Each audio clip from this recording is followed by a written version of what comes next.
quickly, as you're saying, a lot of this stuff in terms of oversight are just now being put into place. And as you note, you personally brought this issue to the spotlight in your first zone address on it a couple years ago. But how much, if any, portion of the blame can go back to the administration, given that some of these funds flowed from what are called here unprogrammed appropriations? I don't, well, it depends how you define the administration. Do you define the administration as everyone who belongs in government?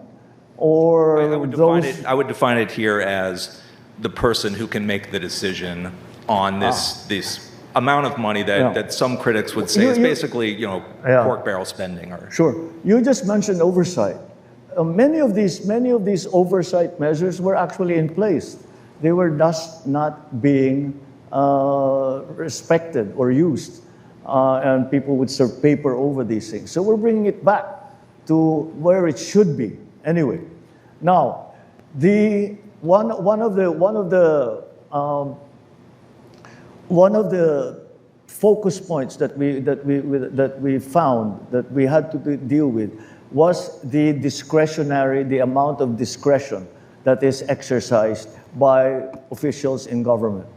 And we noticed that discretion has gone to a lower and lower part of the administration, until rank and file members are making decisions that are in the billions of pesos, that are in fact a very gray area, if not absolutely and totally illegal.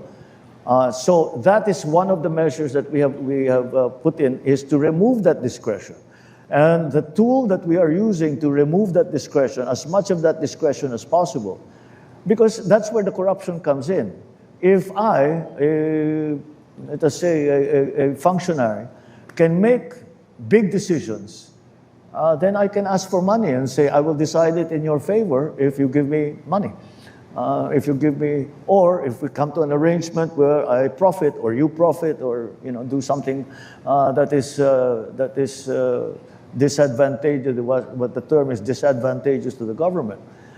So digitalization is our most powerful tool for that, because we remove that human element where wastage, corruption can creep into, and that, I think, is what we consider to be the administration's responsibility in fixing those processes, so that discretion is not abused and is not exercised unnecessarily, and again, not exercised not applied to illegal and to wasteful activities. And that's where I believe this administration has focused, and that is what we are continuing to focus, to make, again, the process safer and more equitable in terms of our spending and the projects that we are undertaking.